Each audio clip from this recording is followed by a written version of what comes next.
Elektrifikavimo programa numato ir baterinių traukinių eismą, kurie dalį kelio važiuos kontaktinėme tinkle, o ruožuose, kuriuose nebus kontaktinio tinklo, baterijose sukauptos energijos pagalba.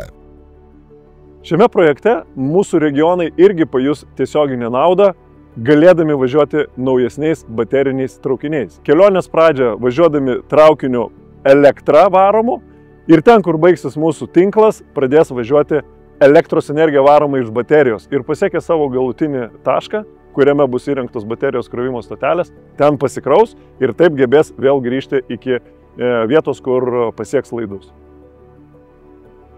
Baterinių traukinių eismo pavyzdys gali būti suplanuotas projektas Varėnoje, kurioje bus įrengta infrastruktūra bateriniam traukiniui krauti. Tai leis bateriniams traukiniams kelionę pradėti Vilniuje, kuriame yra kontaktinis tinklas, kelionę į Varėną tęsti ruožų, kuriame nėra kontaktinio tinklo ir atvykus į Varėnos stotį įkrauti baterijas ir grįžti į Vilnių.